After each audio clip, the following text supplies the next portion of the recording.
Bonjour, alors voici une nouvelle vidéo sur les vecteurs où normalement on termine les vecteurs sous leur aspect purement géométrique aujourd'hui, avec donc deux trois petites choses en plus qu'il faut rajouter et que donc je compléterai dans le cours que je vais vous envoyer avec cette vidéo. Alors, première chose dont j'ai pas parlé, et pourtant c'est apparu dans les exercices, et c'est vrai que voilà. Et donc en général, je fais ça en direct, en classe, et donc du coup, je peux répondre tout de suite, mais là, pas tellement. Donc le vecteur nul. Donc le vecteur nul qu'on note comme ceci. 0 avec une flèche au-dessus, c'est en fait le vecteur qui est réduit à un point. C'est-à-dire c'est le vecteur qui part de A pour aller à A, ou alors c'est le vecteur qui part de B pour aller à B, ou le vecteur qui part de C pour aller à C.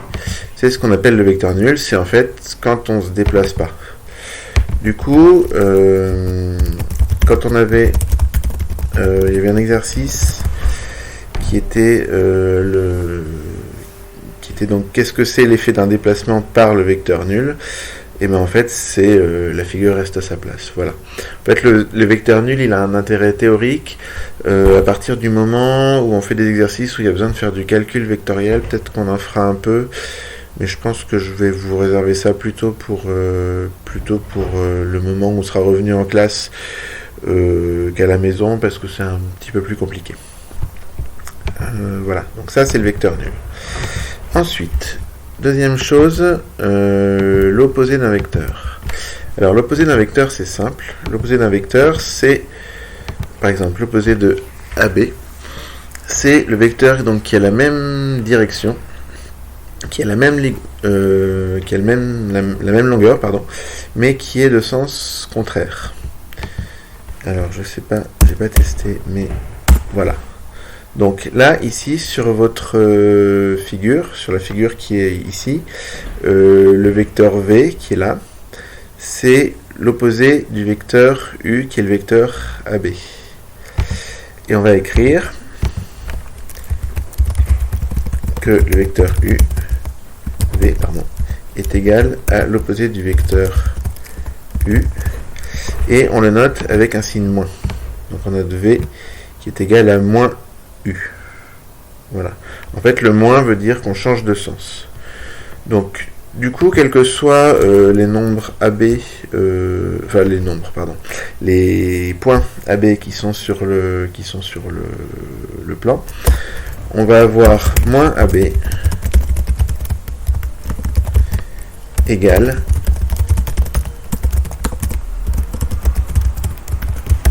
BA.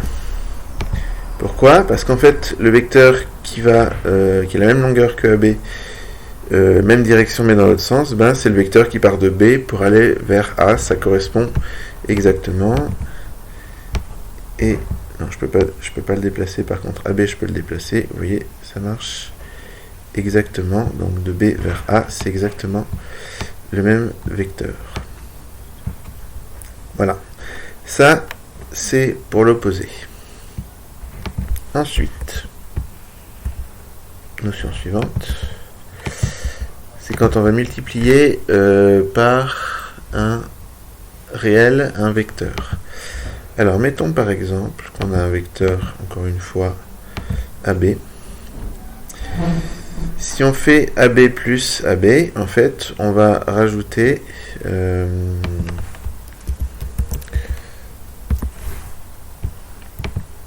en fait, votre vecteur AB, vous l'avez une fois là. On repère le point B qui est là. On va lui donner un autre nom.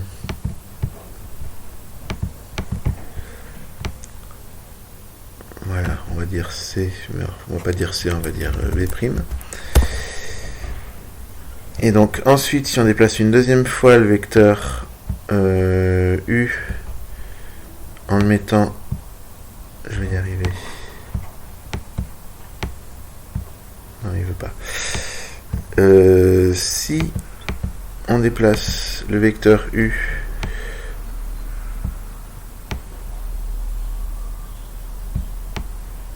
en le mettant, faisant partir AB', voilà. Et ben on obtient exactement ce vecteur là. Vous voyez là j'ai juste fait de l'addition de vecteurs en fait. J'ai fait le vecteur AB plus le vecteur AB. Et du coup on retrouve un vecteur qui va avoir donc la même direction que AB, parce que le point de départ est ici et le point d'arrivée est là, qui va avoir le même sens et qui va être en fait 2 fois plus grand. Et en fait, bon, on a des propriétés en fait qui ressemblent un peu, si vous remarquez, à celles de l'addition que vous connaissez bien.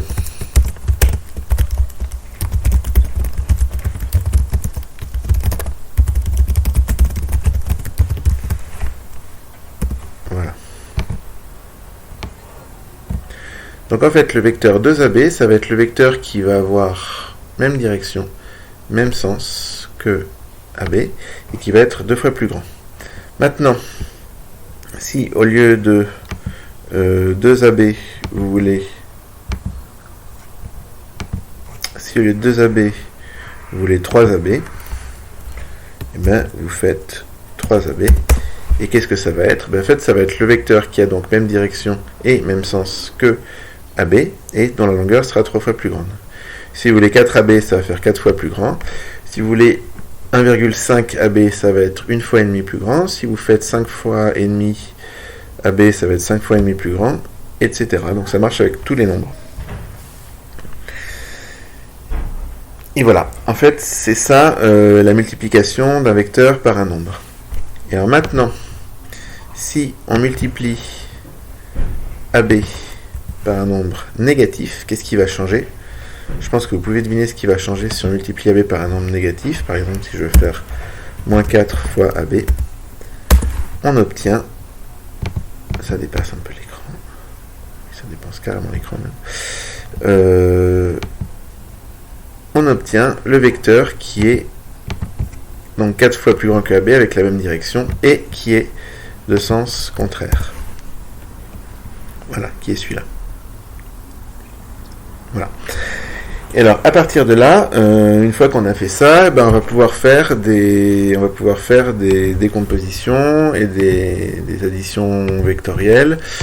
On va pouvoir faire des choses telles que, mettons,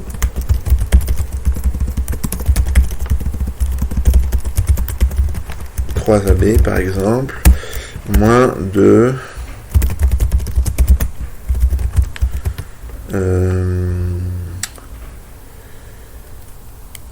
CB, mettons, ouais, moins 2 CB.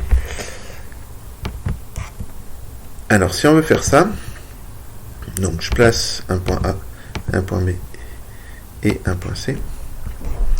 Donc vous avez le vecteur 3AB